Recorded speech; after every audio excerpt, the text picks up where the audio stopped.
Fallout is fucking fantastic.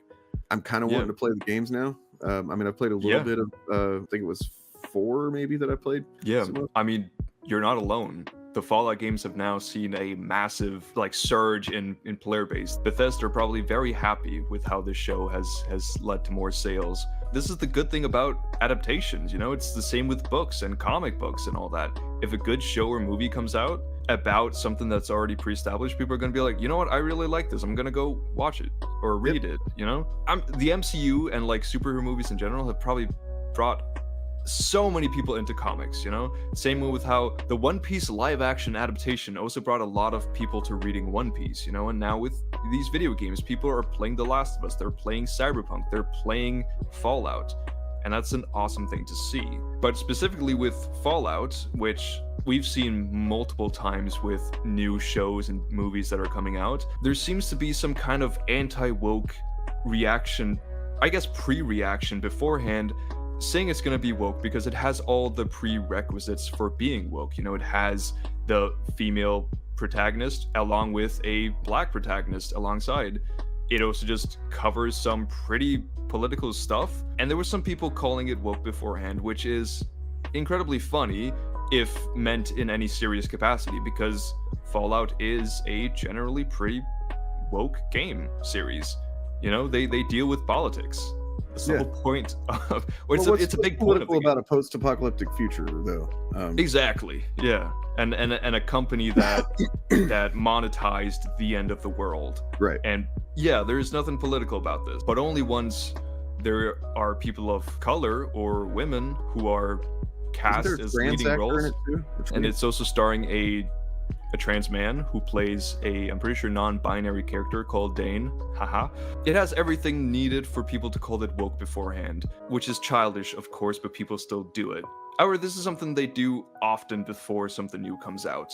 And many times the show or video game or movie ends up being not very well received, and so they can keep on with their narrative and say, ha, it's because it was woke, we called it. But then once in a while something comes out that they call woke and they say beforehand, it's like, oh, this is going to be bad, and then it turns out to be good. And rather than say, you know what, we were wrong, maybe it's not wokeness, maybe we can't use this vague ass description for guiding our thoughts before something comes out every time. Maybe that's silly, maybe we just have to wait to see until it comes out to make our judgments and our opinions. They don't do that. They instead just go back on their word, or they start talking about how, oh, this thing is now ruining the woke. You know, they change their narrative constantly. We've seen this many times before. Yeah, I mean, I was literally looking right now. I don't know where it is. My infographic about the House of the Dragon, and I've used it many times before. Yeah, still can't even believe that they can get away with stuff like that, and their audience doesn't. You know, and it makes me think their audience either doesn't pay much attention or just doesn't care. Probably a mix of both.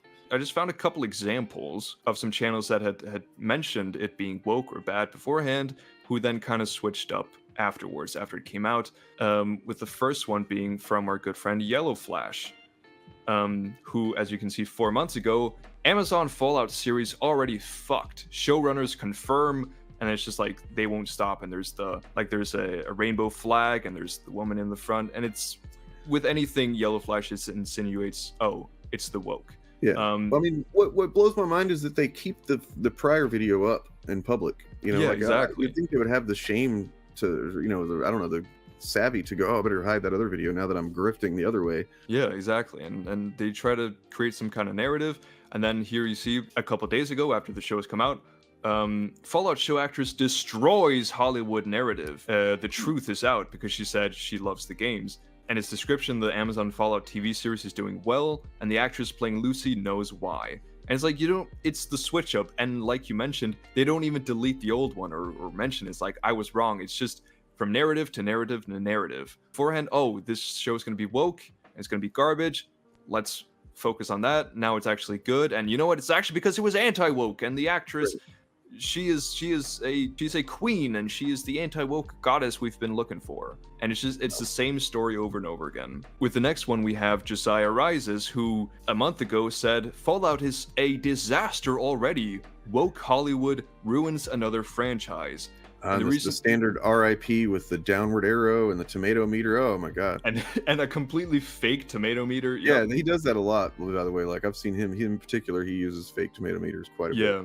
which is just inherently dishonest. To any of these 75,000 people who watched this video, if you didn't know already, this man lies. Yeah. And the reason there's no example from days ago is because he didn't mention this since. Because there is no narrative, because people love it, so he can't say anything good about it. Quite a bit with speaking of comic book adaptations, X-Men 97, where we've literally seen almost nothing from any of these guys once the show began. As it goes on, it's just the quieter and quieter they are, because of each episode just proves to be fucking phenomenal. It's crazy. I imagine that would be the exact same thing with this if they had not, but they released it all at once, right? Fallout. Yeah. So yeah.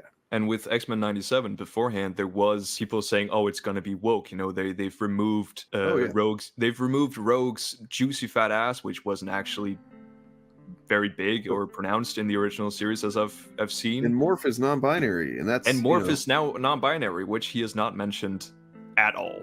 And then some of them went a little bit farther with that, because there was something saying that Morph and Wolverine have a good relationship or whatever. They're like, oh, they made Wolverine gay, and it's like, oh, okay, so literally you can't have a relationship as a man with another man or with anybody without being gay, basically, with a man or with a queer person. If you're and it's just like, what, I to be honest, I knew some guys in high school that thought the same way. But yeah, we see this a lot, where the reaction is, or the pre-reaction is, it's woke, it's going to be bad, and let's get some money out of this, let's get some views. Hollywood is ruining all your favorite stuff. It turns out Hollywood didn't ruin all your favorite stuff, and it's actually pretty good, and maybe your whole idea of wokeness is a little bit inconsistent. No. It is actually just, in reality, they just ignore it. Sometimes they twist the narrative, but someone like Josiah Rises doesn't really have any sauce in him, so he just ignores it. He can't twist it to fit his own narrative. So he just leaves it alone. He just leaves this video up and just moves on to the next thing, because they're always seeking outrage, because that's the only thing that they can fuel their channels with, and the only thing that they can get their audience to actually care about. The times that they have tried to, it's not really the exact same thing, but when Barbie came out and made $1 billion, and of course, what happened to Get Woke Go Broke, right? And then I don't know if you remember, but Ryan Kennel had released that. It was just a YouTube short, basically, maybe it was a really short video. I know that. Yeah. Where he tried to kind of retcon what that means. You know what I mean? And it's it's only whenever something was already woke, and then they made a movie on it, and it makes me, that doesn't count because it was already woke. It's only whenever they make something non-woke into something woke, and it's just okay, man. Anytime they have tried to kind of rewrite things on the fly like that, it typically looks really bad for them. Knowing your audience is a very important thing. We've heard a lot over the last couple of years the phrase "get woke, go broke" pushed out there. A lot of people are using the success of Barbie to kind of be like, oh, I thought it was "get woke, go broke." I think there's a big disconnect in people understanding what that means. If something in its origins is feminist in nature or has feminist messaging, and then you make a movie that has feminist messaging, that's pushing it to the audience that it's intended for. You're not getting woke, so to say. That's always been the nature of that thing. When you take something that has, say, a predominantly male fan base or a little bit more conservative fan base, and you decide to push identity politics or all of this stuff into it, that is that franchise getting woke. And when you do that, it's not going to be a good thing. It's not going to have a good ending. Whether you're talking about the Marvel Cinematic Universe, Star Wars, NASCAR, Bud Light, these things that have a certain specific audience, and you are now inherently pushing things that audience rejects, that's getting woke, as opposed to kind of staying true to the messaging that's always been a part of that thing. It's like at that point, why even mention that it's woke to begin with then?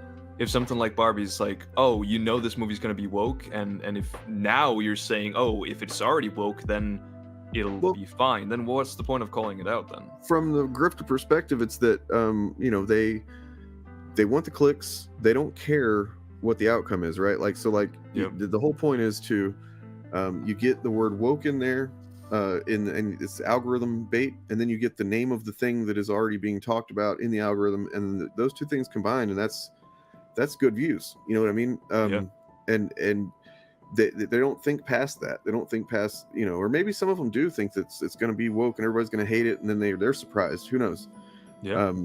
But you think about Mario, the Mario movie, to tie it all back together. They were, Jeremy Griggs and Princess Peach is wearing pants and shit like that, and Mario's gonna be, you know, cucked and all. And then it's like, it comes out and they're the biggest champions of that movie. Yes. You know, it's so egregious. And the same thing as we saw with House of the Dragon, as we saw in your infographic.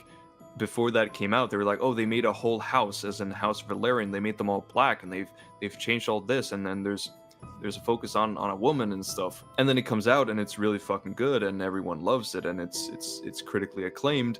And then suddenly they realize that they can shift it to be, oh, this is an example of a good non-woke show that is destroying Rings of Power, which is the woke show and the bad that was the show. one that they had all like gone in really hard on. Like we have to I said hard on. We have to really go against this one, right? Like, so Rings of Power, I think there was maybe some cultural stuff behind the motivation for that one, like that they, you know, there was maybe some white supremacy motivation going on in there too. But like, sure. with House of the Dragon, they were saying, you remember they were saying stuff like it hates white people, and it hates men, and stuff like that. And then the same exact guys just were praising it a couple weeks later, and didn't even address that previous stuff. And it's like, yeah, man, at least go back and address, you know, if they were honest, at all honest, they would address the fact that they were wrong. But you know, that's not what they're doing this for. That's not why they're making this content. And you know, hopefully anybody that's watching this, you know, isn't just reacting, you know, knee-jerk reacting to what we're saying, and maybe you if you haven't thought about this before, that you'll kind of give it some thought and go back and look at some of this stuff. That's the thing. Don't take what we say for gospel. You know, it's just, we're trying to point out what we see here, and then you should hopefully go and see for yourself. You know, do some research. Think about the stuff you watch on YouTube. Think like, okay, is what this person's saying actually true? Do they have ulterior motives? You know, like is there consistency in what they're saying? It's important to try and think for yourself when watching YouTube videos, always. Other examples of this is Ryan Cannell, who said Fallout series director says it's not made for fans, all that. And this was also a month ago, and he hasn't made a video since because it's good. And I actually just really want to take this back to the YellowFlash one, where he says the whole Fallout show actress destroys Hollywood narrative. And this is because it came out that Ella Purnell likes the games, and she thought it was really cool, which just goes against this whole, it's not made for fans. Like, everything that they've talked about and with how the show came out, it is absolutely made for fans, you know? And it's probably also made by fans. And you know, I mean, it's kind of tangential, but like it is important maybe to point out that if you look at the run times in these videos, there's a reason why they're so short, you know, because they don't have anything really to say. They just have, it's just, there's a narrative, and their goal with these each one of these little videos is to just keep that narrative propped up.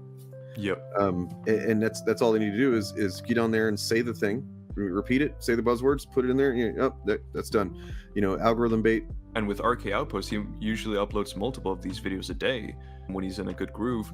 And it really is just, okay, go and say your thing, even if it makes sense or anything. You don't have to elaborate or really develop your argument. You just need to say it and then move on. That's all this content is. Well, I mean, you know, going back to like She-Hulk and talking about RK Outpost, he, you know, he made, I have a short about that on the channel, like where he made more videos prior to the show coming out, like about how nobody cares about it, than there were videos of people that are like, I'm excited for this show.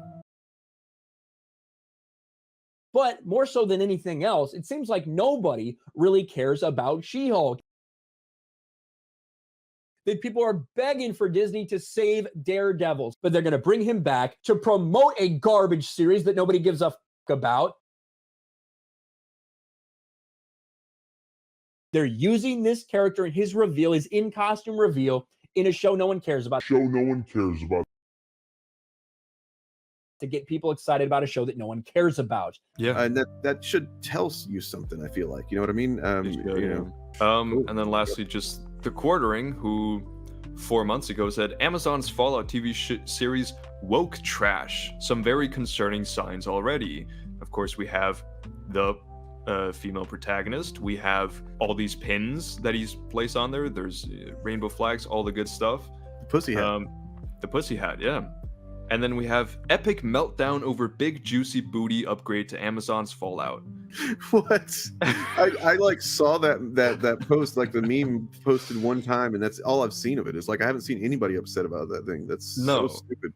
It was like one image of some person was just like, oh, look at this thing I just made with my editing tool. Even And even his description there kind of like is like laughing at his audience in a way. And he's like, yeah, I mean, well, the quartering is pretty notoriously, he knows he's a grifter. He's not very secretive about it. You know, he knows it's very low grade content. Yeah, it's still just funny how the narrative can just shift. And I guess this example just more proves that they kind of just make these series into whatever narrative they want to make it, you know? It's like, oh, if this show seems to be woke, oh, that's what it is, right? Oh, but now there's someone made this booty picture, and now Hollywood is seething. And why did he do that in particular? Because the show is being well received. So he was like, exactly. I need something that some kind of controversy, because that's another thing, they have to have the controversy, right? Yeah. And like oh, here's one, you know, and like if you look, 4 months ago he got 118,000 on that one. That's actually, you know, and then there's 130 about the butt thing. It's not even a real issue that anybody cares about. And man, that's, everybody knows who the quartering is. There's a reason for it. When it comes to grifting shamelessly, he's one of the best. So I guess the Fallout TV show is just another example of the anti-woke grift really just being incredibly inconsistent. And I don't know how many more times we have to see this for more people to realize it, but it is just pretty fucking obvious every time something new comes out.